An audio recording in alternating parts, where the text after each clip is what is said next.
forgiveness and mercy upon me. Assalamu alaikum wa rahmatullahi wa barakatuh. A'udhu billahi minash shaitanir rajim. Bismillahir rahmanir rahim.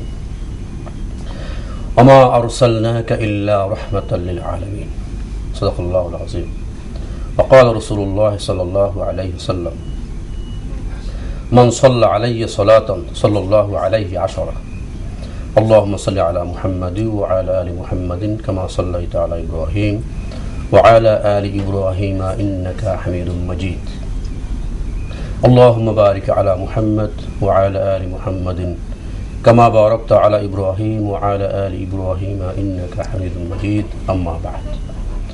সুপ্রিয় সুধী দর্শক, সবাইকে সাদর আমন্ত্রণ জানাচ্ছি রহমত, বরকত এবং বিশ্ব মানবতার মুক্তিদূত, মানবতার মহান শিক্ষক সৈয়দনা মুহাম্মদ রাসূলুল্লাহ সাল্লাল্লাহু আলাইহি সাল্লামের শুভ মিলাদ উপলক্ষে মোহনা টেলিভিশন আয়োজিত বিশেষ অনুষ্ঠান WPA ফাউন্ডেশন মুহাম্মদ রাসূলুল্লাহ সাল্লাল্লাহু আলাইহি সাল্লামের জীবন ও আল কোরআন অনুষ্ঠানে।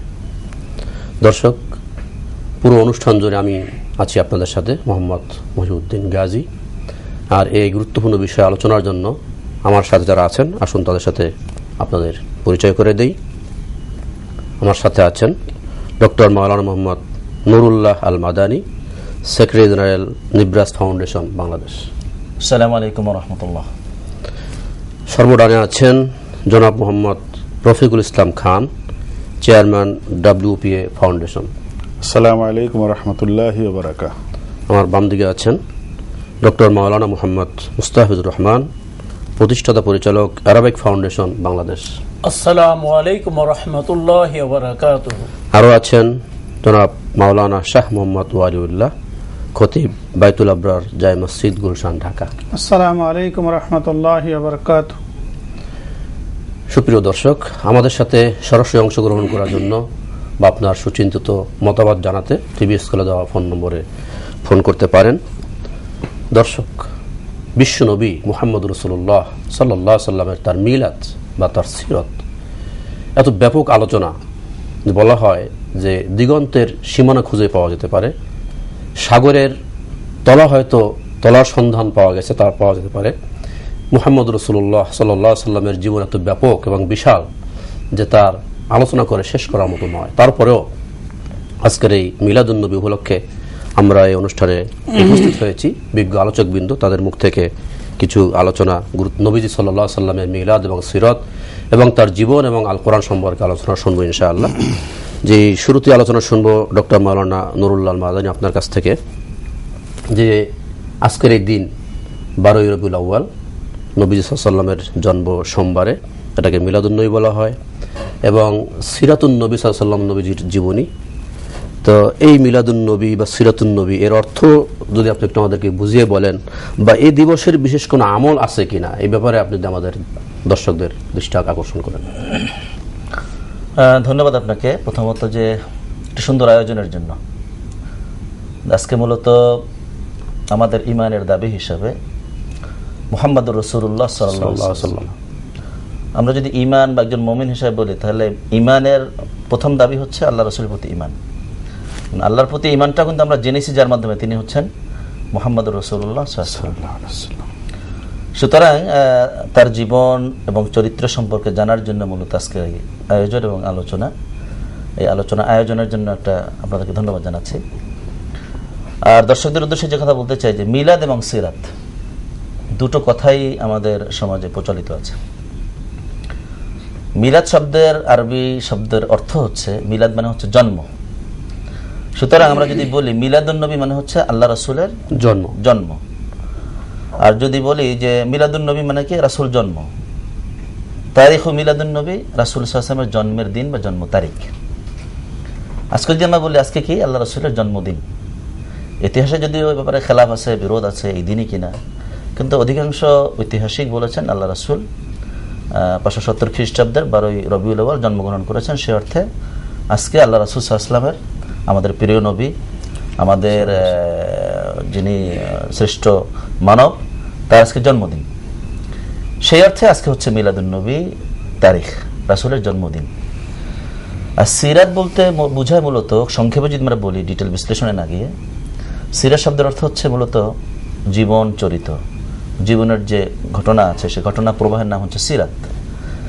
সে অর্থে আমরা যখন সিরাত বলি, মূলত আল্লাহ রাসূলের জীবনে যত ঘটনা ঘটেছে, যত বর্ণনা আছে, এই পুরো জীবনটাকেই মূলত বলা হচ্ছে সিরাতুর রাসূল সাল্লাল্লাহু আলাইহি ওয়াসাল্লাম। এটা হচ্ছে মৌলিক পার্থক্য। এখন আমরা যদি বলি যে আমাদের কাছে মিলাদুন্নবী, আল্লাহ রাসূল জন্মগ্রহণ করেছেন, সেটা একটা বিষয়, তার জীবনের সাথে জন্মের একটা সম্পর্ক আছে, সেটা একটা বিষয়। আর একজন মুসলিম হিসেবে আমাদের জন্য কিন্তু রাসূলের জীবন, যেটা রাসূলের জীবনের যে চরিত্র যেগুলি, সেগুলি কিন্তু আমাদের কাছে মূলত সামনে উপস্থাপনের বিষয়, সামনে নিয়ে আসার বিষয়। তার জন্ম তারিখ সম্পর্কে যেমন জানার বিষয় রয়েছে, আল্লাহ রাসূলের তার চরিত্র, তার জীবনে তিনি যে সমস্ত কর্মকাণ্ড করেছেন, যেগুলো করার জন্য না করেছেন, করার জন্য ইতিবাচক আমাদের উৎসাহিত করেছেন, এগুলি এবং তার চরিত্রটা কেমন ছিল, সেইটা মূলত জানা, বুঝা এবং আমাদের আমল করার জন্যই মূলত আমরা আদিষ্ট। এটা আমাদের আজকের এই মিলাদুন্নবীর একটা প্রতিপাদ্য বিষয় হওয়া উচিত। জি মোহতারাম, আপনাকে ধন্যবাদ। আপনার আলোচনা এসেছে যে নবীজি সাল্লাল্লাহু আলাইহি ওয়াসাল্লামের মিলাদের তারিখ নিয়ে যথেষ্ট মত পার্থক্য রয়েছে। আপনারা সবাই বোধহয় একমত হবেন যে কিতাবে নবীজি সাল্লাল্লাহু আলাইহি ওয়াসাল্লামের জন্ম যে রবিউল আউয়াল মাসে, এই মাস নিয়েই অনেকগুলো মতবাদ আছে ঐতিহাসিকদের মধ্যে। বিশেষ করে হাদিসে সুন্নাহ, নবী সাল্লাল্লাহু আলাইহি ওয়াসাল্লামের হাদিসে তো মাসগুলোর উল্লেখ নেই, তবে যেটি আছে সোমবারের ব্যাপারে কোনো দ্বিমত নেই। নবী সাল্লাল্লাহু আলাইহি ওয়াসাল্লাম সোমবারে জন্মগ্রহণ করেছেন। পাশাপাশি নবীজির ওফাত, নবীজির জন্ম যেমন হয়েছে, নবীজির ওফাত হয়েছে, নবীজির নবুয়ত, নবীজির হিজরত, নবীজির হাজর ওয়া সদ স্থাপন, এগুলো হাদিস দ্বারা সাবিত, যেগুলো সোমবারে হয়েছে। এবং আরেকটি কথা জানতে চেয়েছিলাম যে নবীজির কোনো আমল আছে কিনা এই বিষয়ে। আল্লাহ রাসূলের জন্মের দিনে আমল আছে কিনা, এটা আমাদের জন্য সহজ উত্তর হচ্ছে এই যে যদি কোনো আমল থেকে থাকে তাহলে সাহাবায়ে কেরাম তার ইন্তেকালের পরে করতেন। এবার তাবিরা ছিল, তারা করতেন। পরবর্তী তাবি যারা ছিল আল্লাহ রাসূল অনুসারী, তারা করতেন। কিন্তু আমাদের জানা মতে যে আল্লাহ রাসূলের জন্মদিনকে কেন্দ্র করে সাহাবায়ে কেরাম, তাবি যারা ছিলেন, তাদের নির্দিষ্ট কোনো আমল ছিল না। সুতরাং সেই অর্থে আমি বলবো যে এই দিনে শুনেছি অনেকে রোজা রাখে নাকি, আসলে এই ধরনের কোনো ডকুমেন্টারি কোনো বক্তব্য আল্লাহ রাসূল থেকে যেহেতু আসে নাই, এটা রাখা বোধহয় কোনো সুযোগ আমাদের কাছে ইবাদত হিসেবে নাই। দ্বিতীয়ত হচ্ছে আমরা একটা কাজ করতে পারি, এদিনকে সামনে রেখে রাসূলের জীবনটাকে আমরা স্টাডি করতে পারি, স্টাডি করার জন্য সিদ্ধান্ত নিতে পারি, পড়াশোনা করতে পারি। এর সঙ্গে আমরা আরেকটি কাজ করতে পারি, সেটা হলো রাসূল করিম সাল্লাল্লাহু আলাইহি ওয়াসাল্লাম এদিনে এসেছেন। রাসূল করিম সাল্লাল্লাহু আলাইহি ওয়াসাল্লামের গোটা জীবনটা মানব জাতির জন্য একটা সাসলাইট, একটা হেদায়েত, একটা মুজাসসাম, একটা সিমটম। গোটা রাসূলুল্লাহ সাল্লাল্লাহু আলাইহি ওয়াসাল্লামের জীবনটার উপরে আমরা আমাদের জীবনটাকে এই রঙে রঙিন করার জন্য এবং বাস্তবে রাসূলুল্লাহর এই হায়াতি জিন্দেগিটা আমাদের জিন্দেগিতে বাস্তবে রূপ দেওয়ার সিদ্ধান্তটা আমরা গ্রহণ করতে পারি। আর আমাদের দেশে আজকে যেগুলি করা হচ্ছে, আসলে ইবাদত কোনটা? ইবাদত হলো ওইটা যেটা আল্লাহ এবং তার নবী কর্তৃক নির্ধারিত হয়েছে, আল্লাহ এবং তার নবী যেটা আদেশ দিয়েছেন, ওটা হলো ইবাদত। এর বাহিরে আমরা যত সুন্দর করি সাজাই না কেন, এটা কখনো ইবাদত হতে পারে না। তো এই দিনে আজকে আমাদের সমাজে দিন দিন যেভাবে দিনের দোহাই দিয়ে যেভাবে আমল করা হচ্ছে, এটা যদি গুরুত্বপূর্ণ কোনো সিদ্ধান্ত থাকতো, আল্লাহ রাসূল সাল্লাল্লাহু আলাইহি ওয়াসাল্লাম তার হায়াতি জিন্দেগিতে মানুষ বাথরুমে যাওয়ার পরে ডিলাকুলুপ ব্যবহার করবে, টিস্যু ব্যবহার করবে, হাত পরিষ্কার করবে, না পাইলে মেসওয়াক করবে, দাঁত পরিষ্কার করবে, এইরকম ছোট্ট থেকে ছোট্ট বিষয় সিদ্ধান্ত দিয়েছেন। তো এই দিনে যদি বড় ধরনের এই ধরনের কোনো আমল থাকতো, তাহলে রাসূল করিম সাল্লাল্লাহু আলাইহি ওয়াসাল্লাম তার হায়াতি জিন্দেগিতে আমল করে দেখাইতেন এবং সাহাবায়ে কেরাম রিদওয়ানুল্লাহি তাআলা আলাইহিম আজমাইন ওনারাও বাস্তবে এইগুলি আমল করতেন এবং প্রত্যেকটা সহিহ হাদিসে এইগুলি আসতো। কিন্তু এ ধরনের কোনো বর্ণনা আমাদের সামনে আজ পর্যন্ত আসে নাই, কিয়ামত পর্যন্ত আসার সম্ভাবনা নেই। আপনাদের ফিরে আসবো যে তবে সোমবারে নবী সাল্লাল্লাহু আলাইহি ওয়াসাল্লাম প্রশ্ন করা হয়েছিল, নবীজি আপনি কেন সোমবার রোজা রাখেন? নবীজি বলেছিলেন যে দিন আমার জন্ম হয়েছে। না, বিষয়টা হলো যে প্রতি সোমবার এবং বৃহস্পতিবারে একটা সহিহ হাদিসই আছে, প্রতি সোমবার এবং বৃহস্পতিবারে আল্লাহ রাসূল রোজা রাখতেন। এটা নফল রোজা। এখন আপনি মসজিদে নববীতে যান, মক্কা শরীফে যান, প্রতিদিন বৃহস্পতিবারে এবং সোমবারে দস্তরখানা বিছাই ইফতারের জন্য। একটু পার্থক্য করতে পারি আমরা, সেটা হচ্ছে দুইটা বিষয়। কিন্তু একটা হলো আল্লাহ রাসূলের জন্মদিন উপলক্ষে রোজা রাখা, এটা হলো এক জিনিস। এটা যদি আমরা বলি তাহলে আমরা বলবো এর সপক্ষে কোনো দলিল নেই, দলিল নেই, কোনো সাহাবীরা করেন নাই, তাবিরা করেন নাই, উম্মতে মুহাম্মাদের সালাফুস সালেহ তারা করেন নাই। আরেকটা হচ্ছে যে এজ এ সোমবার হিসাবে, বৃহস্পতিবার হিসাবে আল্লাহ রাসূলের আমল ছিল, উনি উৎসাহিত করেছেন রোজা রাখার জন্য, সপ্তাহের 2 দিন রোজা রাখা। এই দিন মানুষের এই বিষয়ে আবার ফিরে আসবো আপনার কাছে, আবার ফিরে আসবো যে এই দিন নবীজি এসেছেন, নবীজির আলোচনা আপনার কাছে ফিরে আসতেছে, আপনার কাছে আমি আসছি এই বিষয়ে বলবেন। সাথে করে আপনি ডাব্লিউপি ফাউন্ডেশনের চেয়ারম্যান, মাননীয় চেয়ারম্যান, আজকের আলোচনার শিরোনামই হচ্ছে মুহাম্মদুর রাসূলুল্লাহ সাল্লাল্লাহু আলাইহি ওয়াসাল্লামের জীবন ও আল কোরআন। তো এই প্রশ্নটাকে জুড়ে আপনি যদি আলোকপাত করেন। বিসমিল্লাহির রহমানির রহিম। আমি কথাটা এইভাবে বলতে চাই, ওই আমল থেকে শুরু করি, যেহেতু আমলের আলোচনাটা এখানে হচ্ছিল। আমরা কি রাসূল আকরাম সাল্লাল্লাহু আলাইহি ওয়াসাল্লামের 23 বছরের জিন্দেগিটাকে আমল করছি না? শুধু দর্শক নিঃসন্দেহে আপনারা জবাব দিবেন যে হ্যাঁ। উদাহরণস্বরূপ আমি বলি, ওয়াকিমুস সালাতা ওয়া আতুজ যাকাত, এটি কোরআনের দুটি শব্দ। রাসূল আকরাম সাল্লাল্লাহু আলাইহি ওয়াসাল্লাম এই শব্দ দুটির, কোরআনের এই শব্দ দুটির যে প্রয়োগ করেছেন, যে পদ্ধতি দেখিয়েছেন, আমরা কিন্তু সেগুলি কন্টিনিউ আমল করে যাচ্ছি আলহামদুলিল্লাহ। তো সেক্ষেত্রে শুধু যদি কোরআনের এই আয়াত থাকতো আর করণীয় সম্পর্কে যদি রাসূল আকরাম সাল্লাল্লাহু আলাইহি ওয়াসাল্লাম যেভাবে যা দেখিয়ে দিয়েছেন তা যদি আমাদের সামনে না থাকতো, তাহলে আমাদের অবস্থাটা কি হতো? নামাজের কত রকম ধরন আমরা সবই জানি কম বেশি, আবার জাকাতের কতগুলো ভাগ আছে। এই সালাত কায়েম করো, জাকাত দাও, আমরা এই যে টোটাল যে রাসূলুল্লাহ সাল্লাল্লাহু আলাইহি ওয়াসাল্লামের 23 বছরের জীবনীতে এইভাবে গোটা কোরআন আসছে, আর প্রতিটি বিষয়ে কিন্তু রাসূল আকরাম সাল্লাল্লাহু আলাইহি ওয়াসাল্লাম এইভাবে আমল করেছেন, আমরা তাকে অনুসরণ করছি। আল্লাহ তাআলা এই হুকুমই দিয়েছেন যে যদি আমাকে পেতে চাও তাহলে নবী মুহাম্মদুর রাসূলুল্লাহ সাল্লাল্লাহু আলাইহি ওয়াসাল্লামকে অনুসরণ করো। জি, আপনার এটা আয়াতটা এভাবে এসেছে, কুল ইন কুনতুম তুহিব্বুনাল্লাহ ফাত্তাবিউনি ইউহিব্বুকুমুল্লাহ।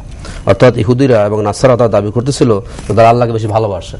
আল্লাহ তাআলা তার প্রত্যুত্তরে নবীজিকে বলেছেন, নবী আপনি বলে দেন, বিশেষ করে ইহুদিদের সম্বোধন করে, যে যদি তোমরা আল্লাহর নবীকে, আল্লাহকে বেশি ভালোবাসার দাবি করো তাহলে তুহিব্বুনাল্লাহ ফাত্তাবিউনি, তাহলে আমি নবী আমাকে অনুসরণ করো। কারণ নবীজিকে অনুসরণ করার মধ্য দিয়েই আল্লাহর ভালোবাসা পাওয়া সম্ভব। জি মহোদয়, আপনাদের আবার ফিরে আসবো। জি, এখানে একটা কথা আমাদের বলতে চাচ্ছি, সেটা হলো যে রফিক ভাই যে বললেন যে রাসূলুল্লাহ সাল্লাল্লাহু আলাইহি ওয়াসাল্লামের অনুসরণ, এখানে মনে রাখতে হবে আল্লাহ রাসূল যেখানে যেই কাজটি যেভাবে করেছেন, যেখানে যেই আমলটি যেভাবে করেছেন, ওখানে ওই আমলটি ওভাবে করার নামই হলো ইবাদত। যেমন আমি একটা উদাহরণ দেই, আপনি যদি একটা ইমেল করতে চান বর্তমানে, যে www.solimuddin.com, এই যেখানে একটি ডট আছে, এই ডটের জায়গায় যদি ডট কম বেশি করেন, ডটের জায়গায় 2টা ডট দেন, অথবা সামান্য ডট মানে একটা ফোঁটা, এটা যদি আপনি না দেন, তাহলে ইমেলটি যেমন যথাস্থানে পৌঁছবে না, ঠিক ইবাদতের ক্ষেত্রে যদি মুহাম্মদুর রাসূলুল্লাহ সাল্লাল্লাহু আলাইহি সাল্লামের অনুসরণ করা না হয়, ওই এবাদত হিসাবে আল্লাহর দরবারে পৌঁছবে না। দুনিয়ার লৌকিকতা হতে পারে, শান শওকাত হতে পারে, মানুষকে দেখানোর উদ্দেশ্যে হতে পারে, মানুষকে নিজের দিকে এই ডাকার জন্য, ইনভাইট করার জন্য হতে পারে, কিন্তু এটা এবাদত হিসাবে আল্লাহ তাআলার দরবারে কবুল হবে না। তখনই এবাদত হবে যদি আল্লাহ রাসূলের অনুসরণ করা হয়। নামাজের কথা বলি, নামাজ একটি গুরুত্বপূর্ণ ইবাদত। এই নামাজও যদি সল্লু রাআইতুমুনি উসাল্লি, সল্লু কামা রাআইতুমুনি উসাল্লি, নামাজও যদি আল্লাহ রাসূল সাল্লাল্লাহু আলাইহি সাল্লামের ওই তরিকার আলোকে না হয়, তাহলে নামাজটা আল্লাহর দরবারে ইবাদত। আমরা বুঝতে পেরেছি। আমরা আসবো ডক্টর মাওলানা মোহাম্মদ মুস্তাফিজুর রহমান সাহেব আপনার কাছে, যে আমাদের আজকের অনুষ্ঠানের শিরোনাম যে কানা খুলুকুল কোরআন, মা আয়েশা সিদ্দিকা দাদা বলেছেন, আপনি যে এর ব্যাখ্যা করেন। ধন্যবাদ। মহান রব্বুল আলামিন তার প্রিয় হাবিব মুহাম্মদ সাল্লাল্লাহু আলাইহি ওয়াসাল্লামকে পৃথিবীর বুকে পাঠিয়েছেন রহমত হিসাবে।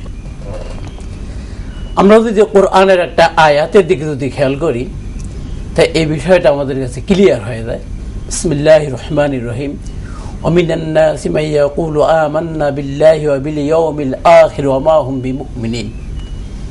যে মানুষের মাঝে কিছু মানুষ রয়েছে যে তারা বলে আমরা আল্লাহর উপর ঈমান এনেছি এবং আখিরাতের উপর ঈমান এনেছি, কিন্তু কোরআন বলছে তারা আসলে মুমিন নয়। এখানে প্রিয় দর্শক, এখানে একটা ফাঁক আছে। আল্লাহর উপর ঈমান আনলো, আখিরাতের উপর, কেউ তারা মুমিন না। কারণ এখানে তাদের মাঝে যে আল্লাহ রাসূলকে যে পাঠানো হয়েছে, সেই আল্লাহ রাসূলের উপর তারা ঈমান আনে নাই। রাসূলের উপর ঈমান, আল্লাহর উপরে বিশ্বাস হচ্ছে আখিরাতের প্রতি সালাত, নবীর উপর আনে, হ্যাঁ নবীর উপর আনে, এজন্য তাদেরকে মুমিনই লেগে বলা হয়, তাদের মুনাফিকদের প্রসঙ্গে যায়, যে মুনাফিকদের প্রসঙ্গে যায়। কাজেই আমরা নবীজিকে না মানা ছাড়া আমরা কোরআনের লিখে কল্পনাই লিখে করতে পারি না। কোরআনের যে পরিচয় যে দেওয়া হয়েছে সেখানে আল মুনাজ্জাল, যেটা নাজিল হয়েছে আল্লাহ রসুল সাল্লাল্লাহু আলাইহি ওয়াসাল্লামের উপরে এই কোরআন লিখে নাজিল হয়েছে, আল মাকতুব ফিল মাসাহিব, এবং এটা লিখে মাসাহিবে লেখা হয়েছে। কাজেই যে রসুলের উপর কোরআন নাজিল হয়েছে এবং কোরআনের পুরোপুরি অনুসরণ এবং পুরোপুরি বাস্তব প্রয়োগ কিভাবে হতে পারে সেটা মুহাম্মদ সাল্লাল্লাহু আলাইহি ওয়াসাল্লাম তিনি লিখে দেখিয়েছেন। যুদ্ধের ময়দানে সেটা কি হবে, পারিবারিক জীবনে কি হবে, সামাজিক জীবনে কি হবে, রাষ্ট্রীয় জীবনে কি হবে, শত্রুর সাথে কি হবে, বন্ধুর সাথে কি হবে, সম্পূর্ণভাবে লিখে দেখিয়ে দিয়েছেন। মহানবী পাক সাল্লাল্লাহু আলাইহি ওয়াসাল্লাম এই বিষয়টা যদি না দেখাইতেন বা তিনি যদি এই কোরআনের মতো যদি না করতেন, তাহলে আমাদের এই যে ইসলামের যে অবিসাংবাদিকতা এবং এটা যে চিরদিন আছে এটা আমরা আজ লিখে পাইতাম না। অন্যান্য ধর্মের মতো এটা বিলীন হয়ে যেত বা এর মধ্যে অন্য কিছু লিখে ঢুকে যেত। কোরআন আল্লাহর বাণী, এটা মুজিজা খালিদা, এবং এইটা নাজিল হয়েছে মুহাম্মদ রাসূলুল্লাহ সাল্লাল্লাহু আলাইহি সাল্লামের উপর, এবং তিনি তার চরিত্র সম্পর্কে যখন প্রশ্ন করা হয়েছিল তখন বলতেন খুলুকুল কোরআন, যে তার চরিত্রটাই লিখেছে কোরআন। তুমি যদি একটা চলন্ত কোরআন যদি দেখতে চাও তাহলে মুহাম্মদ রাসূলুল্লাহ সাল্লাল্লাহু আলাইহি সাল্লামকে দেখো। এবং তিনি এই কোরআনের আলোকেই সাহাবায়ে কেরামদের তিনি তালিম দিয়েছেন এবং সাহাবায়ে কেরামরা এই কোরআনে লিখে শিখেছে এবং কোরআন অনুযায়ী লিখে আমল করেছে। সুতরাং আমাদেরকেও আজকে কোরআনের চরিত্রবান হতে হবে। যত বাণী আমরা শুনি, আজকে অমুকের বাণী আমার কাছে ভালো মনে হয়, অমুকের বাণী আমার কাছে আকর্ষণীয় মনে হয়, কিন্তু দুঃখজনকভাবে তাদের বাণীর মাঝে তারা কোরআনের কাছে লেগে যায় না।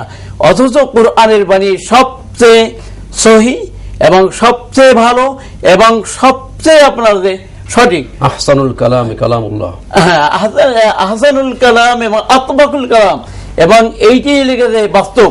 পৃথিবী বিভিন্ন দিক থেকে ঘুরে ফিরে এসে আজকেও লেগেছে তারা এই সিদ্ধান্তে উপনীত হয়েছে কোরআন যা বলেছে সেইটাও আজই এইটাই গ্রহণযোগ্য বেশি। কোরআনের বিপরীতে কিছুই আর টিকে থাকতে পারে না। বিজ্ঞান মানুষকে নিয়ে অনেক এগিয়ে আছে, তারা কোরআনকে বাদ দেওয়ার চেষ্টা করেছিল, কিন্তু ঘুরে ফিরে দেখতেছে যে না, বেশি দূর আগানো যায় না, আবার তারা কোরআনের দিকে লেগে ফিরে আসছে।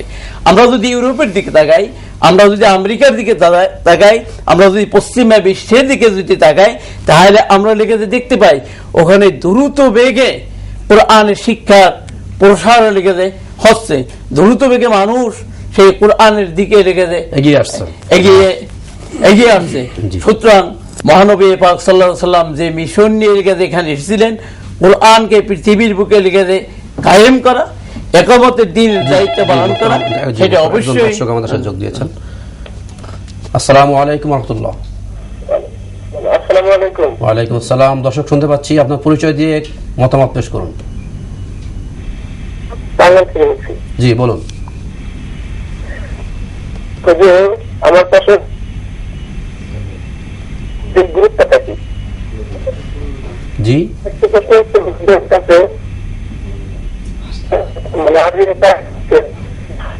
আমাদের বুঝতে পেরেছি, প্রশ্ন বুঝতে পারিনি।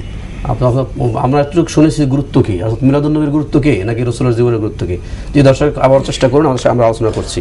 যে মুহূর্তে আপনি বোধহয় একটু যোগ করতে, আমি শায়েখ ডক্টর মুস্তাফিজুর রহমান সাহেবের সাথে একটু যোগ করতে চাচ্ছি যে আল্লাহ রাব্বুল আলামিন ওহির প্রথম শব্দটি শুরু করছেন ইকরা দিয়ে, কিন্তু আমি আমার বিবেক বিবেচনা এটা দুঃখজনকই বলবো এবং খুব বেদনাদায়ক বলবো যে আমাদের কালচারে, আমাদের দেশের প্রেক্ষাপটে বা পৃথিবীর সকল ক্ষেত্রেই কিন্তু দেখা গেছে যে বিশাল একটা অংশ কোরআনকে না বুঝেই পড়ে না। আমি আসলে এই বিষয়টাকেই, এখানে বিজ্ঞ আলোচকরা আছেন, আমি অনুরোধ করব, বুঝে পড়ার কথা বলছেন, আমি বুঝে পড়ার কথা বলতেছি।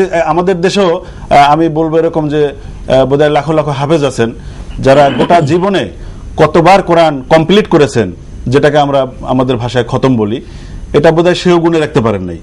কিন্তু দুর্ভাগ্য হলো যে এরকম হাফেজ আছে যে তাদেরকে ডেকে যদি জিজ্ঞাসা করা হয় যে ভাই বা বাবা কোরআনটা আসলে কি জিনিস, কেন এসেছে, এর দায় দায়িত্ব কি, কোরআন আমাদের উপরে কি আদেশ করেছে, কি নিষেধ করেছে, কি ঘটনা কোরআনটা একটু বলো তো দেখি, বহু হাফেজ পাবেন আপনি যে কিছু বলতে পারবেন। আলোচনাটাই আপনার আলোচনার বিষয়টি গুরুত্বপূর্ণ, এ বিষয়ে আরো আলোচনা করতে হবে একটি বিজ্ঞাপন বিরতির পরে।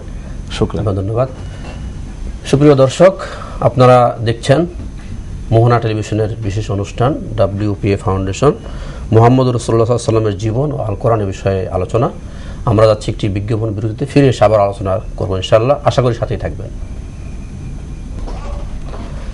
আসসালামু আলাইকুম ওয়া রাহমাতুল্লাহি ওয়া বারাকাতুহু। সম্মানিত দর্শক, ফিরে এলাম বিরতির পরে আবার আলোচনায়। বিরতির পূর্বে মোহতারাম রফিকুল ইসলাম খান আপনার সাথে আলোচনায় ছিলাম। আপনি আলোচনায় ছিলেন এই প্রসঙ্গে যে আল কোরআনই হচ্ছে নবী সাল্লাল্লাহু আলাইহি ওয়াসাল্লামের জীবন। আমরা যদি কোরআন পড়ি, কোরআন বুঝে বুঝে পড়ার চেষ্টা করি, তাহলে আমরা নবীজির সিরাত, নবীজির জীবনটা জানতে পারবো। সেই প্রসঙ্গ তুলে আপনি কথা বলছিলেন যে আমাদের দেশে বা সারা দুনিয়াতে একটি বড় সমস্যা হলো আমরা কোরআন পড়ি না, আরেকটা যারাও পড়ি তারা বুঝে পড়ি না, না বুঝেই পড়ি। এই প্রসঙ্গে কথা বলছিলেন, যে যদি বাকি আলোচনা শেষ করেন। আলোচনা বলতে এটাই যে আমি বলবো এভাবে যে আমাদের, বিশেষ করে আমাদের দেশের কথা যদি বলি, আমাদের দেশে যেসব হাফেজ সাহেবরা, ওনারা আল্লাহ শুকর, ওনারা যখন তেলাওয়াত করেন মন অন্তর জুড়িয়ে যায় আলহামদুলিল্লাহ। ওনারাও চেষ্টা করেন এবং আমি দেখলাম যে কোরআনকে হেফজ করার পরে ইয়াদ রাখা আরো কঠিন, অতএব এই কঠিন কাজটি কিন্তু ওনারা কন্টিনিউ করে যাচ্ছেন। আমাদের হাফেজ সাহেবরা করছে। জি জি আলহামদুলিল্লাহ, আলহামদুলিল্লাহ, আলহামদুলিল্লাহ। এবং তারাবির নামাজের নেতৃত্ব তারা। জি জি জি জি আলহামদুলিল্লাহ, শুকরান। তো এই বিষয়টা আমি সকলকে, শুধু হাফেজ সাহেবদেরকে না, আমি আহ্বান জানাইতে চাই যে যারা অন্তত পড়তে পারেন, হাফেজ সাহেবরা তো করবেনই, যারা অন্তত পড়তে পারেন তারাও যদি কোরআনকে বোঝার নিয়ত করে পড়ার চেষ্টা করেন, নিঃসন্দেহে আল্লাহ তাদের উপর রহম করবেন, বোঝার ব্যবস্থা আল্লাহ করে দেবেন। তো এই বিষয়ে আমার মনে হয় আরো পরিষ্কার হওয়া দরকার যে কোরআন আমরা কেন বুঝে পড়ব। তো সেই বিষয়ে আমি আমাদের জি মোহতারাম, আপনাকে ধন্যবাদ। আপনার বিষয়টি খুব গুরুত্বের সাথে আপনি বলেছেন যে আসলে এই প্রসঙ্গে আমি একটু বলি, হাফেজ সাহেবদের প্রসঙ্গটি। আসলে হাফেজ সাহেবরা আমাদের কলিজার টুকরা, আমাদের মাথার উপরে সম্মান, কোরআনের কারণে হাফেজ সাহেবরা হলো কোরআনের একটি মুজিজা। পৃথিবীর মধ্যে কোন ধর্মগ্রন্থ এভাবে মুখস্থ রাখা। একজন দর্শক যোগ দিয়েছে আমাদের সাথে। আসসালামু আলাইকুম ওয়া রাহমাতুল্লাহ। জি দর্শক শুনতে পাচ্ছি, আপনার পরিচয় দিয়ে মতামত ব্যক্ত করুন। আমি মোহাম্মদ শাহিন বলছিলাম বনশ্রী থেকে। জি বলুন। আমার জিজ্ঞাসা হলো যে বর্তমানে যে পদ্ধতিতে এই যে রেলি এবং গাড়ির ভিতরে সাজাইয়া একজন মানুষকে সুন্দরভাবে পাগড়ি, টুপি, মালা পরাইয়া যে মিলাদুন্নবী পালন করা হচ্ছে, এটা কি হাদিস সম্মত কিনা? এটা জি জি দর্শক আমাদের সাথে থাকুন। মোহতারাম, আমরা হাফেজ সাহেবের আলোচনা আমরা এটা বলি। আপনি বলছিলেন যে হাফেজ সাহেবরা মুজিজা। কোরআনে কারীম পৃথিবীর কোন ধর্মগ্রন্থ বা কোন বই এভাবে A to Z first to last এভাবে মুখস্থ রাখা এর কোনো নজির নেই। কিন্তু কোরআনে কারীম আল্লাহ তাআলার ভাষা হওয়ার কারণে এই ছোট্ট শিশু 8-9 বছর বয়সে সে পুরা কোরআনটাকে মুখস্থ করতে পারতেছে, এটা হলো একটা মুজিজা। কিন্তু আমি যেই কথাটা বলতে চাচ্ছিলাম, আমাদের WPR ফাউন্ডেশনের চেয়ারম্যান রফিকুল ইসলাম খান সাহেব যে বলতেছিলেন, আমরা কোরআন হলো আল্লাহর ভাষা হওয়ার কারণে এটা না বুঝেও যদি কেউ পড়ে, তাহলে প্রতিটা হরফে 10টা করে নেকি ভাবে কমপক্ষে, এটা মিনিমাম। আমি একটু বলবো যে এই বিষয়ে আলহামদুলিল্লাহ মানে দ্বিমত করার কোনো প্রশ্নই আসে না।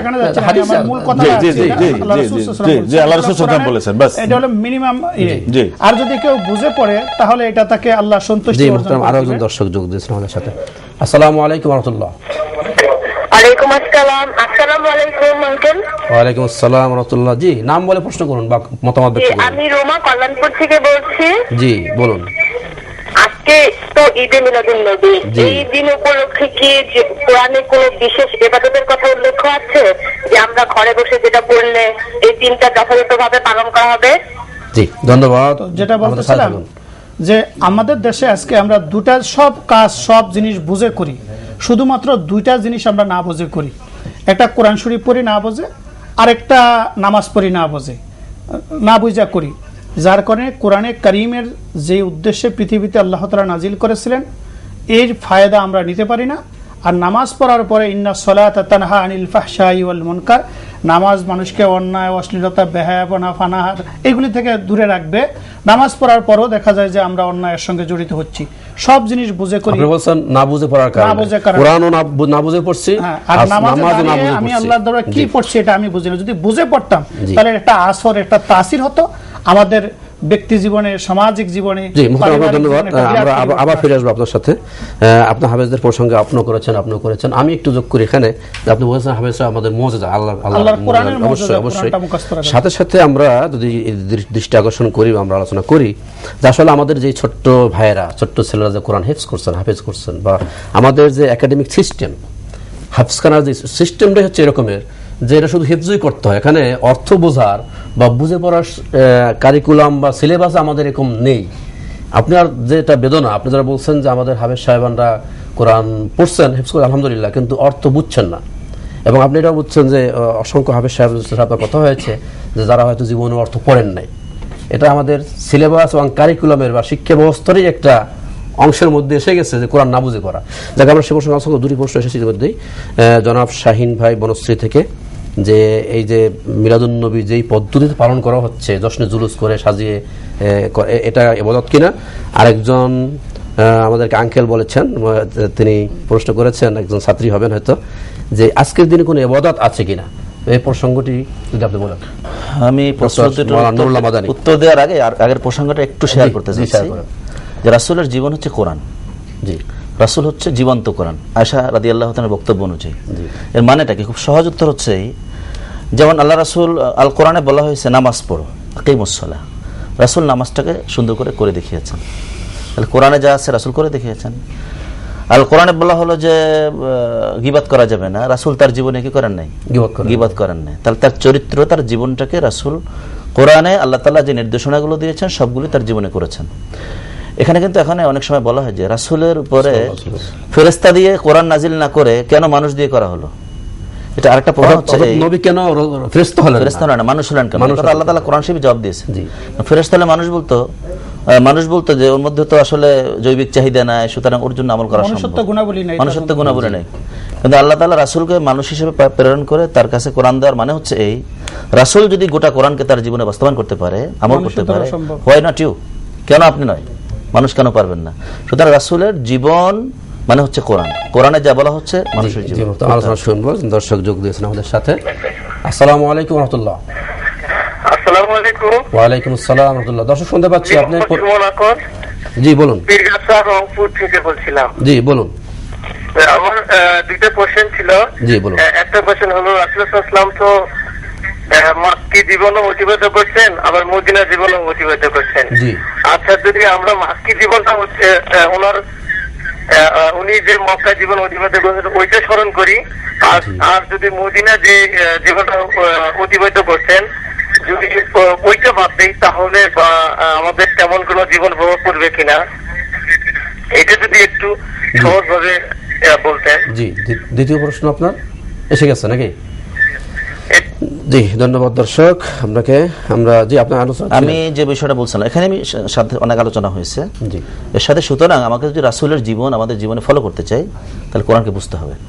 আর কোরআন কিন্তু শুধু ওই আল্লাহ তাআলা এক আয়াতে বলেছেন এভাবে যে যদি কেউ কোরআন না বুঝে, তা যেমন মাসালুল্লাযিনা হুমিলুত তাওরাতা কামাসালিল হিমারি ইয়াহমিলু আসফারা, যে গাধা যেমন বই টানে ভিতরে কি আছে জানে না, কোরআন যদি শুধু পড়েই যায় সব হচ্ছে, এটা আমরা বলছি, একই সাথে বুঝার ব্যাপার অত্যন্ত গুরুত্ব আছে। সুতরাং রাসূলের জীবনের আলোচনা প্রসঙ্গ আসলে কোরআনের প্রসঙ্গটা আসবেই এবং বুঝতে হবে। এটুকু টেনে আমি ওই এক বোন এবং এক ভাই প্রশ্ন যিনি করেছেন, উত্তর বোধহয় আমাদের আলোচনা অলরেডি চলে আসছে, প্রথম অংশে এসেছে অবশ্য। আমি তারপর রিপিট করছি যে আমরা বলেছি যে যদি এখানে আলাদা কোনো ইবাদত থাকতো তাহলে সাহাবায়ে কেরাম করতেন। সোমবার হিসেবে রোজা রাখা যাবে, কিন্তু রাসূলের জন্মদিন হিসাবে আলাদা কোন ইবাদত রাসূল যেমন করেন না, সাহাবায়ে কেরাম করেন, আমরা করব না। সোমবার হিসাবে রোজা রাখা যাবে। জশ্নে জুলুস হিসাবে যে বিষয়টা আসছে, আমি কথা বলতে আমাদের উত্তরে চলে আসছে, সাহাবায়ে কেরাম যেভাবে করছেন রাসূলের জীবনের জন্মদিনটা আমাদের স্বভাবের জন্যই করা আমাদের জন্য উচিত হয়, ভালো হবে। আচ্ছা, আর এই যে আমাদের যে মেয়ে প্রশ্ন করেছেন যে আজকে এমন কোন ইবাদত আছে কি বা করণীয়, আমার মনে হয় তার মূল উদ্দেশ্যটা হচ্ছে যে আজকের দিনটি কিভাবে উদযাপন করা যাবে, করণীয়টি জি মোহতারাম আপনি যদি বলেন।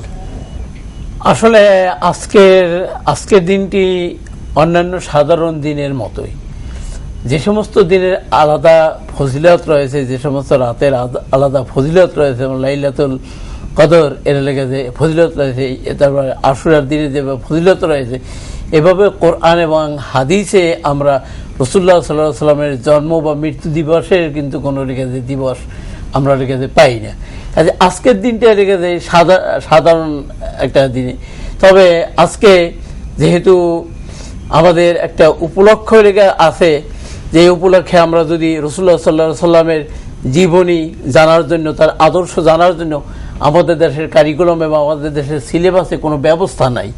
কাজেই একজন ছাত্র বা ছাত্রের সাধারণ পাঠক তো আজকে যে সময়টা পাইলেন, নবীজির জন্ম বা মৃত্যুদিন উপলক্ষে, মিলাদুল উপলক্ষে ছুটিটা পাইলেন, আজকে যদি অন্তত একটা বই খুলে বা একজন আলেমের কাছে গিয়ে বা অন্য কোনো মাধ্যমে আজকের দিনটা যদি ওনার জীবনে যদি উনি জানেন এবং এটা মানার লেগেছে কি লেগেছে দরকার, এ বিষয়ে যদি উনি অনুধাবন করেন এবং ওনার মৃত্যুর পরে নবীজির শাফায়াত পাইতে হবে এবং আখিরাতে নবীজির শাফায়াত খুব লেগেছে দরকার হবে এবং বান্দাকে যখন লেগেছে কবরে রাখা হয় তখন নবীজিকে দেখে একে চেনো কিনা।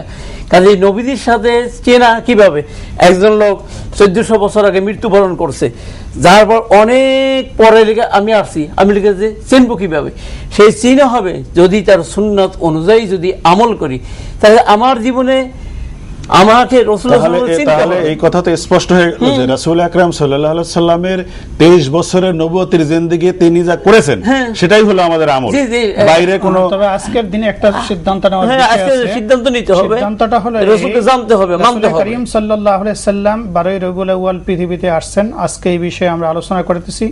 তিনি পৃথিবীর সর্বকালের সর্বযুগের সর্বশ্রেষ্ঠ মহামানব।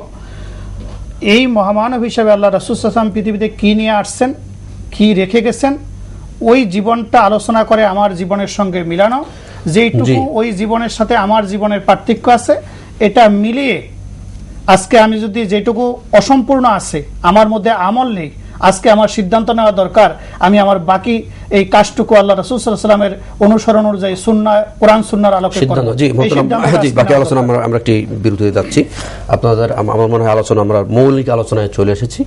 দর্শক আপনারা বুঝতে পারছেন যে আজকের দিনের সিদ্ধান্ত, আমাদের দর্শকরা প্রশ্ন করেছেন, আজকে সিদ্ধান্ত নেওয়া দরকার যে আমি আমার বিগত জীবন হয়তো রাসূলের সুন্নাহ অনুসারে পরিচালনা করি নাই, এবং আমি আমার পক্ষে একটা মানে অনুরোধ আমরা দর্শকদের কাছে রাখতে পারি যে আমরা যে আলোচনাটা এসেছে যে আমরা অনেক মানুষ আছি, যে আমাদের অনেক বয়স হয়েছে, আমাদের কবরে যেতে হবে কিন্তু আমরা রাসূলকে চিনি না। কবরে কিন্তু প্রশ্ন মান হাজার রজুল, এই লোকটা কি, অর্থাৎ নবীজিকে দেখানো হবে, তো তখন তারা লা আদ্রি চিনি না, নবীকে চিনতে পারবে না, অর্থাৎ নবীজির সুন্নাত আমল না করলে নবীজিকে চেনা যাবে না।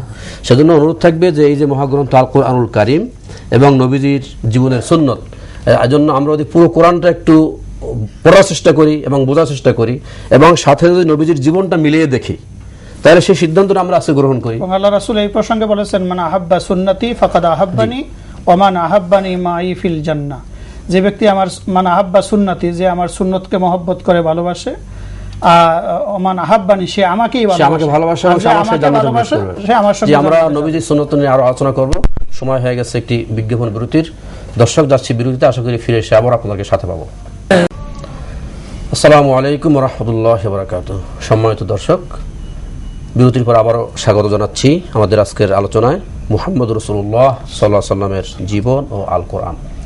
বিরতির পূর্বে আমরা নবীজি সাল্লাল্লাহু আলাইহি ওয়াসাল্লামের সুন্নতের গুরুত্ব প্রসঙ্গে আলোচনা করছিলাম মাওলানা শাহ মোহাম্মদ ওলিউল্লাহর কাছ থেকে। আপনার কাছে ফিরে আসছে, আপনি খুব সংক্ষেপে নবীজির সুন্নত এবং তার বৈজ্ঞানিক গুরুত্ব, প্রয়োজনীয়তা একটু তুলে ধরেন। রাসূল করিম সাল্লাল্লাহু আলাইহি ওয়াসাল্লামের গোটা জীবনটাই হলো মানব জাতির জন্য একটা সুন্নত, একটা শিক্ষণীয় বিষয়, অনুকরণীয়, অনুসরণীয়, উসওয়াতুল হাসানা। আল্লাহ নিজেই বলছেন, লাকাদ কানা লাকুম ফি রাসূলিল্লাহি উসওয়াতুন হাসানা। গোটা জীবনটাই হলো মানুষের জন্য মডেল, একটা শিক্ষার বিষয়। আমরা আজকে আমাদের সমাজে দেখি, আমরা একটা হাত ধোয়া দিবস পালন করি বা বিভিন্ন দিবস এই জাতীয় আছে, পা ধোয়া দিবস, অমুক দিবস, বন্ধু দিবস, পিতা দিবস, মাতা দিবস ইত্যাদি বিভিন্ন দিবস আছে। আর তারপরে আবার কি আমাদের ওই যে আবার এক সময় দেখি যে বিভিন্ন সময় ভালোবাসা দিবস, নানান দিবস আমাদের দেশে আছে। তো আল্লাহ রাসূল সাল্লাল্লাহু আলাইহি ওয়াসাল্লাম ভালোবাসা তো মুসলমানদের প্রতিনিয়ত প্রতি মুহূর্তই হচ্ছে। আল্লাহ রাসূল বলছেন যে যদি কেউ পিতামাতার দিকে মহব্বতের নজরে, ভালোবাসার নজরে একবার তাকায়, তাহলে একটা হজের সওয়াব, কবুলি হজের সওয়াব আমলনামায় তার নেবে। এটা ভালোবাসা, মা বাবার সাথে ভালোবাসা, মহব্বত। ছেলে সন্তানকে যদি কেউ এই মহব্বতের সাথে আদর করে, ভালোবাসে, চুমু খায়। আল্লাহ রাসূল এই প্রসঙ্গে বলেছেন যে রাসূলুল্লাহ সাল্লাল্লাহু আলাইহি ওয়াসাল্লাম একজন বিখ্যাত সাহাবী, তিনি যখন মক্কায় গিয়েছিলেন, রাসূল ইন্তেকাল করবেন এই অবস্থায় কান্নাকাটি করতেছিলেন। তো আল্লাহ রাসূল বলতেছে তুমি কাঁদতেছো কেন? তো বললো যে ইয়া রাসূলুল্লাহ, আপনি মদিনায় চলে যাবেন, আমি মক্কায় পড়ে থাকবো, আপনার সাথে মদিনার জমিনে থাকতে পারবো না, এই জন্য কাঁদতেছি। তো আল্লাহ রাসূল বললেন যে আল্লাহ তোমার কোনো জিনিসটাকেই ব্যর্থ করে দিবেন না, মনে রাখো তুমি যে তোমার স্ত্রী, পরিবার, পরিজন, ছেলে মেয়েকে যে আল্লাহর মহব্বতে যে খাওয়াচ্ছ, কিয়ামতের ময়দানে মিজানের পাল্লায় প্রথম এইটা আমল হিসাবে তোমাকে তুলে দেওয়া হবে। তাহলে স্ত্রী, পরিবার, পরিজনের ভালোবাসা আমরা পাচ্ছি। আর হাত ধোয়ার কথা যদি বলি, আল্লাহ রাসূল বলছেন যে খাওয়ার পরেও সুন্দর করে হাত ধোয়ার জন্য। এরপরে যদি আমি আজকে আমাদের দেশে বলছে যে দাঁতে যে রোগ হয়, আমরা দাঁত ব্রাশ করব সকাল সন্ধ্যা 2 বার, আর আল্লাহ রাসূল সাল্লাল্লাহু আলাইহি ওয়াসাল্লাম বলছেন তুমি দৈনিক 5 বার দাঁত ব্রাশ করা, মেসওয়াক করা, এটা হলো সুন্নত। তাহলে দৈনিক যদি কেউ 5 বার সালাতকে কেন্দ্র, নামাজকে কেন্দ্র করে, হ্যাঁ, তাহলে 5 ওয়াক্ত নামাজে 5 বার মেসওয়াক করা সুন্নত। তাহলে 5 বার যদি কেউ মেসওয়াক করে, ব্রাশ করে, তাহলে তার দাঁতে কোনো ময়লা আবর্জনা থাকতে পারে না, মুখ থেকে দুর্গন্ধ আসতে পারে না, বা দাঁতে তার মুখে কোনো রোগও হতে পারে না। এই জাতীয় অসংখ্য, যেমন আমরা যদি টয়লেটে যাই বা বাথরুমে যাই, সেখান থেকে আসার পরে ওযু করাটা সুন্নত, সুন্দর করে ওযু করাটা সুন্নত। এবং আল্লাহ রাসূল সাল্লাল্লাহু আলাইহি ওয়াসাল্লাম 1500 বছর আগেই আমাদেরকে শিখিয়ে গিয়েছেন যে এই বাথরুম থেকে আসার পরে তুমি হাত পরিষ্কার করো, যদি না হয় তাহলে মাটির সঙ্গে ঘষার পরে হাতে যে জীবাণু ময়লাগুলি ছিল এগুলি মারা যাবে। আজকে চিকিৎসা বিজ্ঞানে আমরা দেখি মানুষের যত পেটে যে কৃমি হয়, এই কৃমিটা মানুষের শরীর থেকে বের হয়ে রোদের তাপমাত্রা নিয়ে আবার মানুষের দেহে প্রবেশ করার পরে পেটের ভিতরে কৃমি হচ্ছে, শরীরে কৃমি হচ্ছে, রোগ জীবাণু হচ্ছে। তাহলে এটা যদি মাটির সঙ্গে ঘষা হয় তাহলে এটা আর থাকে না। তো এই জন্য অসংখ্য, আমি একটু শেয়ার করবো এখানে যে আমি চমৎকার একটা বিষয়, আলহামদুলিল্লাহ, টয়লেট হওয়ার পরে রাসূল করিম সাল্লাল্লাহু আলাইহি ওয়াসাল্লাম শিখিয়ে দিয়েছেন বলতে যে আলহামদুলিল্লাহিল্লাযী আযহাবা আন্নিল আযা ওয়া আফানি। আমি ওই অর্থ সহ বলি এই জন্য যে এই কথাটা যারা অর্থ জানবে না তাদের এক ধরনের অনুভূতি হবে যে আমি একটা দোয়া পড়লাম, কিন্তু যারা এই কথাটা জানতে পারবে যে সকল প্রশংসা একমাত্র আল্লাহ তাআলার, যিনি আমার কষ্টদায়ক বস্তু দূর করে দিয়ে সুখ দান করেছেন। টয়লেট যদি ক্লিয়ার না হয় তাহলে আর ক্লিয়ার হলে সুখ, এই দুইটার পার্থক্যটা কিন্তু এখানে খুবই সায়েন্টিফিক। অর্থাৎ কারো যদি পেশাব এবং পেশাব পায়খানার রাস্তা বন্ধ হয়ে যায়, অনেক সময় হয়, অথবা যদি তখন অবস্থা খুব খারাপ, তো যেটা বলতেছিলাম অবস্থাটা হয় যে আল্লাহ রাসূল সাল্লাল্লাহু আলাইহি ওয়াসাল্লাম, একজন দর্শক যোগ দিয়েছেন আমাদের সাথে। আসসালামু আলাইকুম ওয়া রাহমাতুল্লাহ। ওয়ালাইকুম আসসালাম ওয়া রাহমাতুল্লাহ। হুজুর, আমি একটা প্রশ্ন করতে চাচ্ছিলাম, সেটা হলো আমাদের সাহাবীরা বা তাবিঈনরা আইম্মা সালাতে ওনারা কি এই আপনার ঈদে নবী করিম সাল্লাল্লাহু আলাইহি ওয়াসাল্লামের জন্মদিবস যেভাবে এখন পালন করা হয় এটা ওনারা করছেন কিনা? জি দর্শক, ধন্যবাদ, আমাদের সাথে থাকুন। আমাদের আলোচনায় আপনার উত্তর এসেছে, তারপর আপনি বলছেন যে আল্লাহ রাসূল সাল্লাল্লাহু আলাইহি ওয়াসাল্লামের জীবনটা হলো এরকম, আপনি লিফটে উপরে উঠতেছেন বা সিঁড়ি দিয়ে উপরে উঠতেছেন, তখন আপনি কি বলবেন? আল্লাহু আকবার, আল্লাহু আকবার। নামতেছেন, নিচে নামতেছে সুবহানাল্লাহ, সুবহানাল্লাহ বলা। বাথরুমে যাবেন, কোন পাটা আগে দিবেন? বের হবেন, কোন পাটা আগে দিবেন? ঘর থেকে বের হয়ে যাবেন, কি দোয়া পড়বেন? এরকম ঘুমাবেন, কি দোয়া পড়বেন? ঘুম থেকে উঠবেন, কি দোয়া? এরকম প্রত্যেকটা জিনিস আল্লাহ রাসূল সাল্লাল্লাহু আলাইহি সাল্লাম তার হায়াতি জিন্দেগিতে আমাদের সামনে সুস্পষ্ট করে রেখে গেছেন। এটাই হলো সুন্নাত। এজন্যই উসওয়াতুন হাসানা, এইজন্য আল্লাহ রাসূল, আল্লাহ বলেন লাকাদ কানা লাকুম ফি রাসূলিল্লাহি উসওয়াতুন হাসানা। রাসূল হলো আমাদের জন্য সর্বোত্তম মডেল, অনুকরণীয়। আপনার সাথে ফিরে আসবো, যেহেতু আপনার কাছে আসে, আমাদের দর্শকদের প্রশ্ন আছে যে পীরগাছা থেকে, রংপুর থেকে একজন ভাই প্রশ্ন করেছেন, নবীজি সাল্লাল্লাহু আলাইহি ওয়াসাল্লামের মক্কি জীবন ও মাদানী জীবন কোনটি আমাদের জন্য অনুকরণীয়? এরপর আবার খুব এক কথা যদি বলেন সাহাবায়ে কেরাম বা তাবিঈন তারা কি মিলাদ নবী পালন আলোচনা এসেছে যে আপনি আলোচনা করেন। রাসূলুল্লাহ সাল্লাল্লাহু আলাইহি ওয়াসাল্লামের পুরো জিন্দেগি আমাদের জন্য অনুসরণীয়, অনুকরণীয়।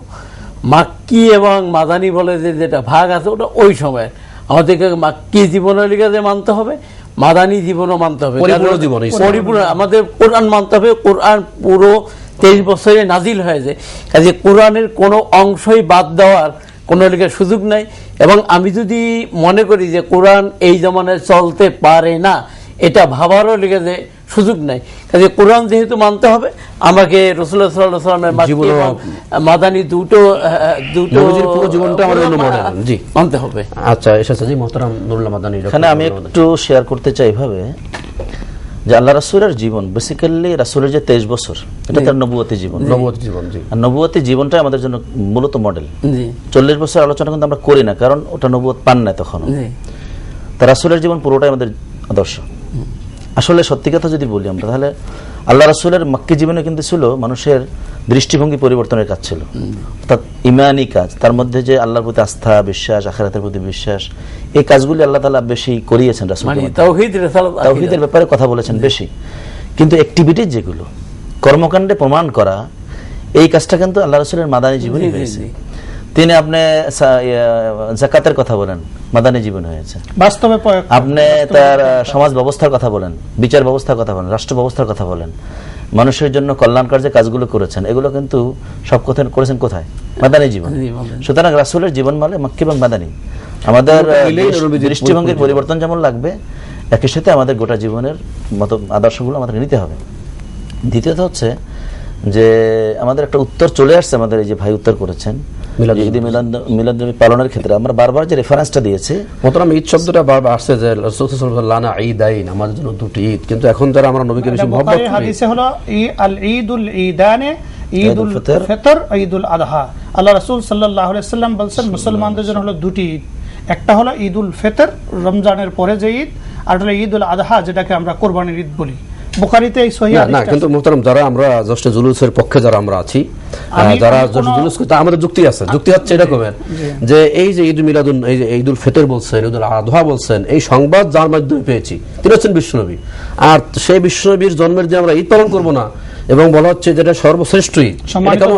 আমি এই কথাটা কিন্তু আগেই বলছি, আল্লাহ রাসূল সাল্লাল্লাহু আলাইহি ওয়াসাল্লাম হায়াতি জিন্দেগিতে বাথরুমে ঢোকার সময় কোন পাটা দিবেন, বের হওয়ার সময় কোনটা দিবেন, এটা ফয়সালা করে দিয়ে গেছেন।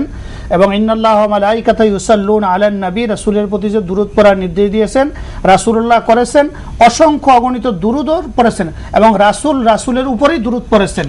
এটা হলো রাসূলের প্রতি নির্দেশ ছিল, রাসূলের উপরে দুরূদ পড়েছেন। এই সব কাজগুলি রাসূল করে গিয়েছেন।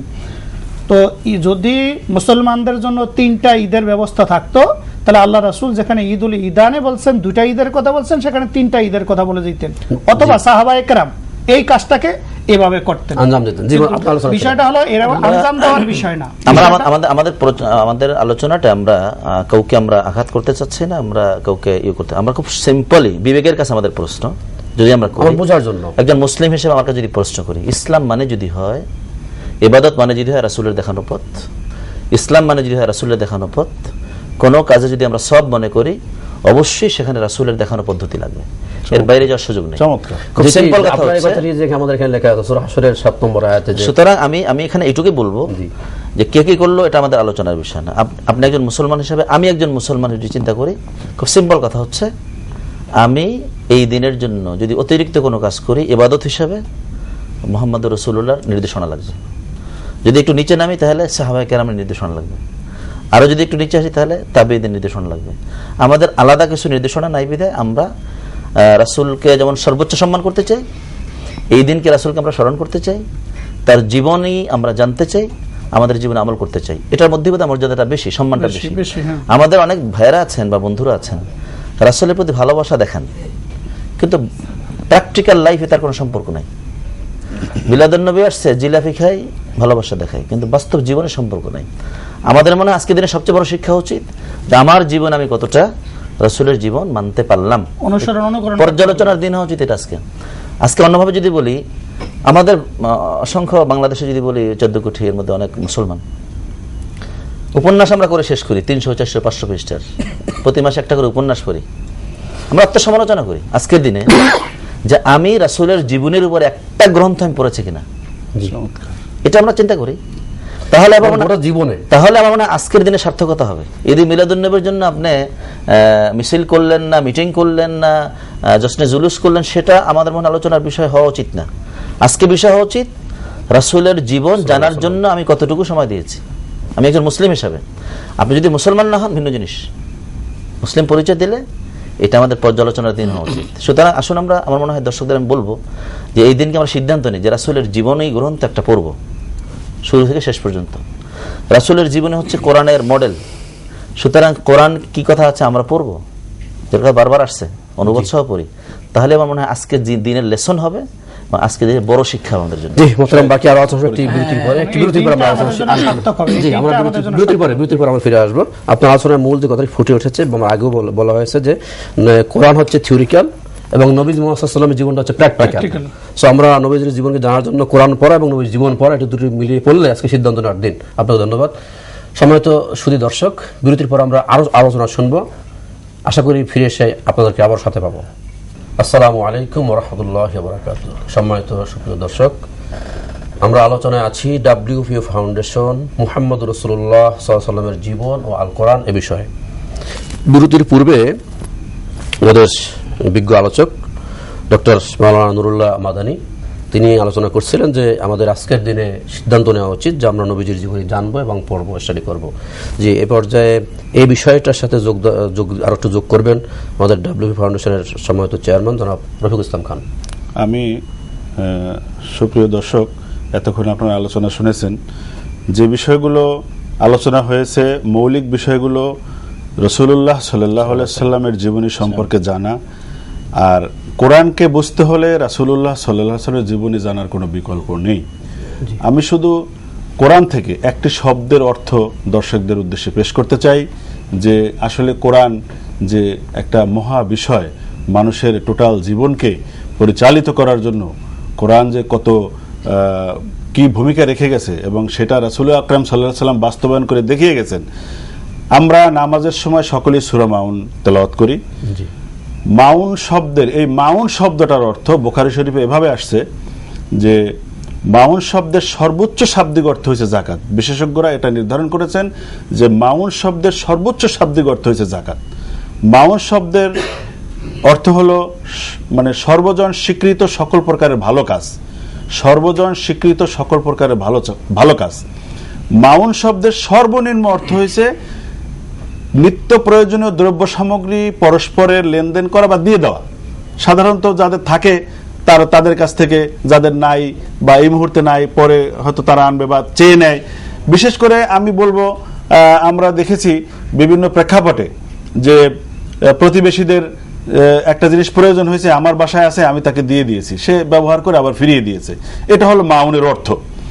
এভাবে গ্রামগঞ্জের পর্যায়ে বলেন দা, খুন্তি, কোরাল, কাঁচি, যা যা আছে এগুলো, ডুলি, সাজি, শাবল, সাংসারিক নিত্য প্রয়োজনীয় দ্রব্য সামগ্রী, গ্রামের অঞ্চলে হোক, ঢাকা শহরের অঞ্চলে হোক, এই বিষয়গুলো যাদের নাই, যারা প্রয়োজন অনুভব করে, চাইলে তাদেরকে দেওয়া, আবার যিনি নেবেন তিনি ব্যবহার করে যথাযথভাবে ফিরিয়ে দিবেন।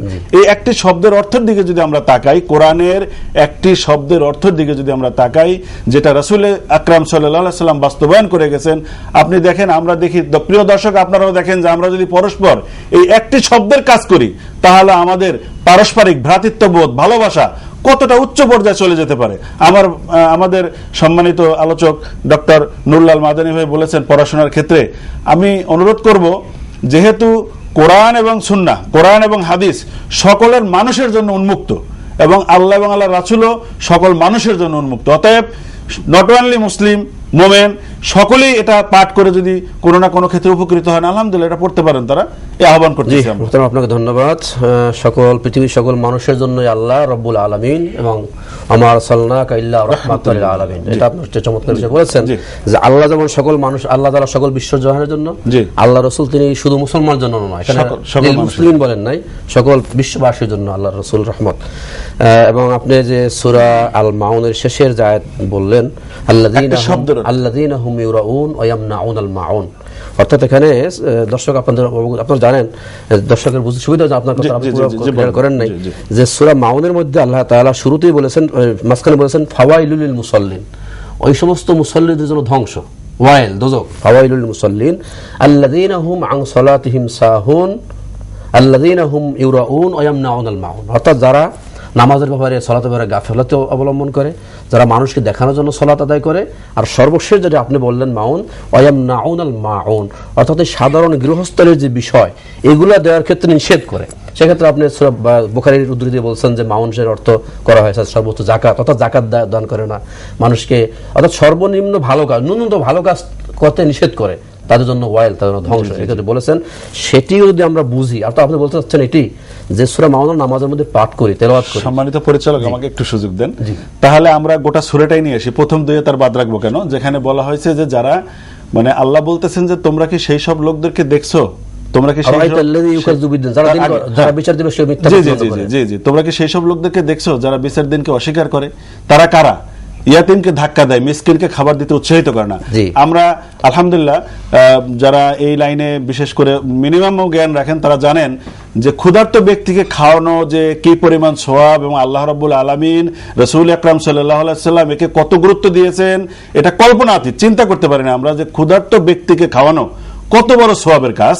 কিন্তু এটার থেকে যারা বিরত থাকে তাদের ব্যাপারে আল্লাহ তাআলা কি সতর্ক বাণী উচ্চারণ করেছেন আপনি একটু ভালো করে বুঝিয়ে বলুন। ধন্যবাদ। আমরা শেষের দিকে চলে এসেছি, আমাদের সাথে বেশি সময় নেই। আপনার আলোচনায় উঠে এসেছে যে এই যে জনসেবা, মানুষের সেবা করা, জনগণের সেবা করা, সমাজের সেবা করা, অথবা কথা আমরা অন্যদিকে বলি যে আপনি ইয়াতিমের প্রসঙ্গে আল্লাহ তাআলা বলছেন, ইয়াতিমের অধিকার, নারীর অধিকার, প্রতিবেশীর অধিকার, একজন অমুসলিম ভাই তার অধিকার।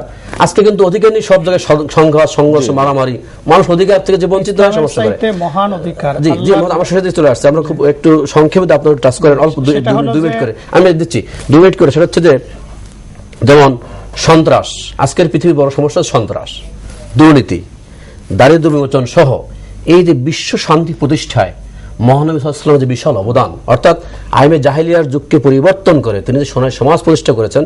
আপনি এবং আমাদের সময় শেষে দিয়ে চলে এসেছি, সময় খুব হবে না, একটি প্রসঙ্গ আলোচনায় আসে না আজকে, যে নবী সাল্লাল্লাহু আলাইহি ওয়াসাল্লাম কোন প্রেক্ষাপটে আগমন করেছিলেন এবং আমাদের কি রেখে গেছেন, খুব সংক্ষেপে আলোচনা করেন। এক কথায় আমরা বলি, তখন গোটা পৃথিবীর দিকে যদি আমরা তাকাই তাহলে মিশর, চীন, ভারত, গ্রিস এই জাতীয় দেশের সভ্যতা বিধ্বস্ত হয়ে গিয়েছিল, এবং তখন যে রোম এবং পারস্য যারা সভ্যতার দাবিদার, এর ভিতরে চলছিল নির্যাতনের স্টিম রুলার।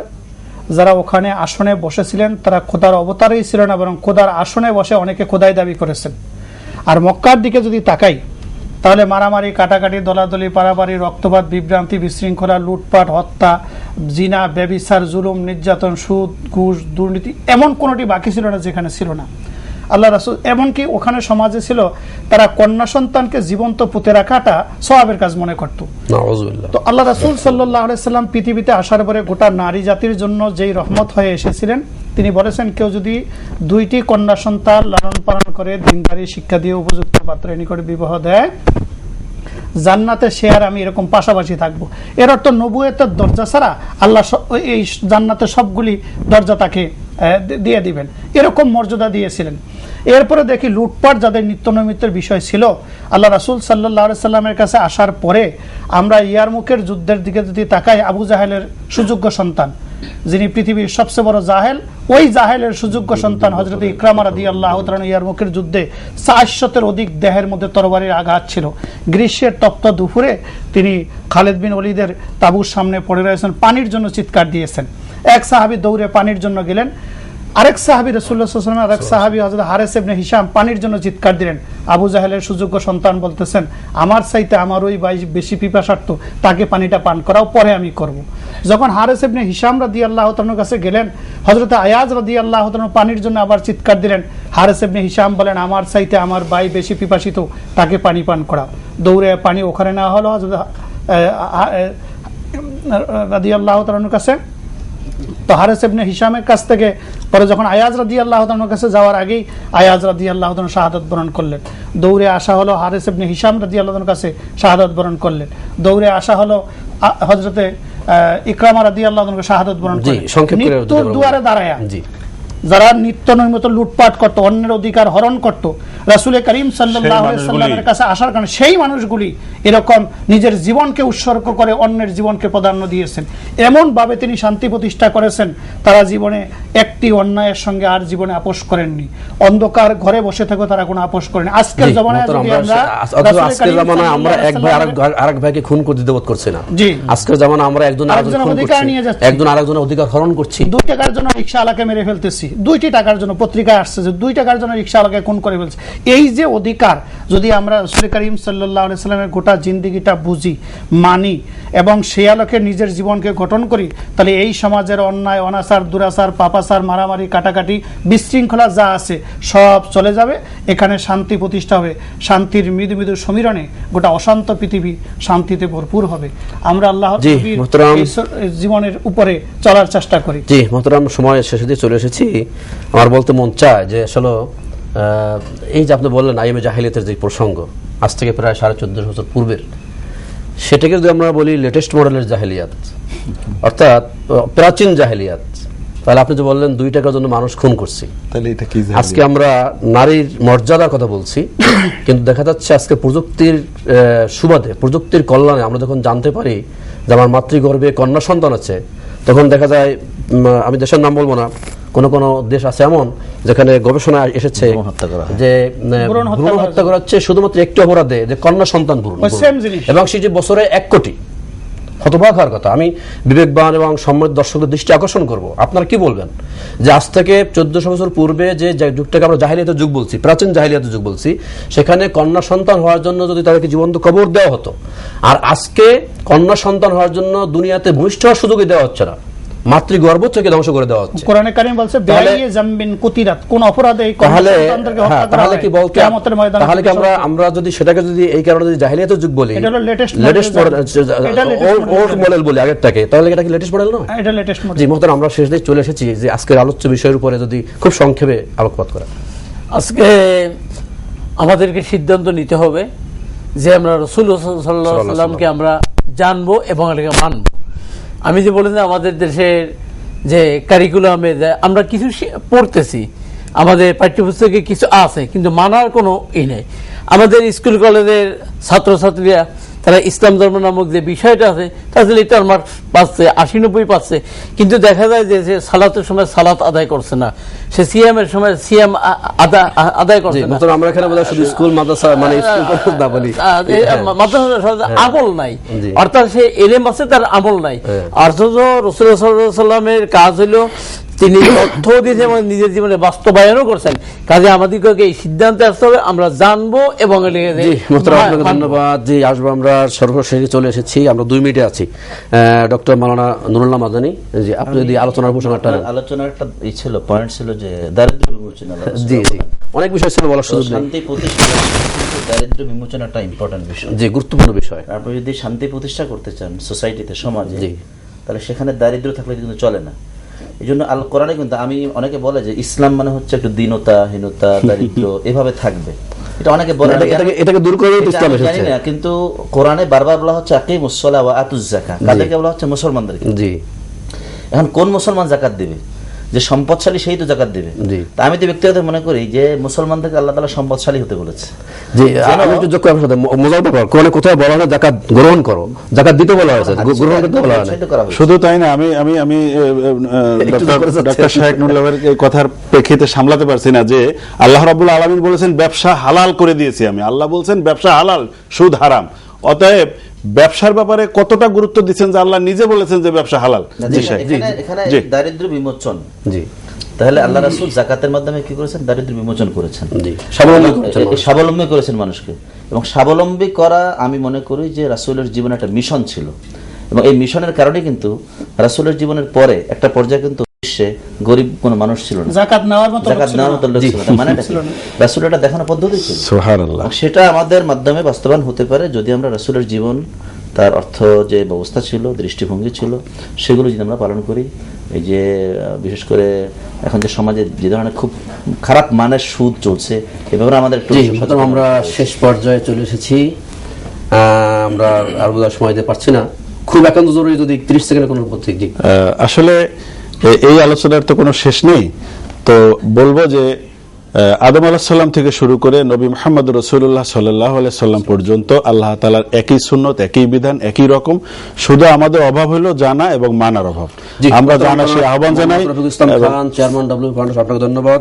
ডক্টর নুরুল্লাহ আল দরুদের মাধ্যমে প্রোগ্রাম ফাউন্ডেশন বলে আপনাকে ধন্যবাদ। ডক্টর মোহাম্মদ মুস্তাফিজুর রহমান মাওলানা আরব পরিচালক আরাবিক ফাউন্ডেশন আপনাকে ধন্যবাদ। খতিব বাইতুল আবরার জামে মসজিদ গুলশান ঢাকা মাওলানা শাহ ওয়ালিউল্লাহ আপনাকে ধন্যবাদ। সম্মানিত সুধী দর্শক আপনাদেরকে অসংখ্য ধন্যবাদ, মোবারকবাদ দরুদের মাধ্যমে আমরা আজকে যে আলোচনা করলাম নবীজি বিশ্ব নবী মুহাম্মদ রাসূলুল্লাহ সাল্লাল্লাহু আলাইহি ওয়াসাল্লামের জীবন আল কোরআন। আসুন আমরা আল্লাহ নবীর জীবনী পড়ি, কোরআন পড়ি, জানি এবং আল্লাহর নবী সাল্লাল্লাহু আলাইহি ওয়াসাল্লামের সুন্নাত তার আদর্শ আমাদের জীবনে বাস্তবায়ন করার চেষ্টা করি। আল্লাহ তাআলা আমাদেরকে তৌফিক দান করুন। সেই তৌফিক কামনা করে আপনাদেরকে আবার অনেক অনেক ধন্যবাদ, মোবারকবাদ জানিয়ে দেখা হবে আবার অন্য কোনো অনুষ্ঠানে, সেই প্রত্যাশায় আজকের মতো এখানেই বিদায় নিচ্ছি। আল্লাহু খায়রুল হাফিজিন, মা'আস সালাম। আসসালামু আলাইকুম ওয়া রাহমাতুল্লাহি ওয়া বারাকাতুহু। ওয়া আলাইকুম আসসালাম ওয়া রাহমাতুল্লাহ। Forgiveness and mercy upon me, Ya Allah, send your peace and blessings on the final prophet and his family and companions and those who follow him. Sallallahu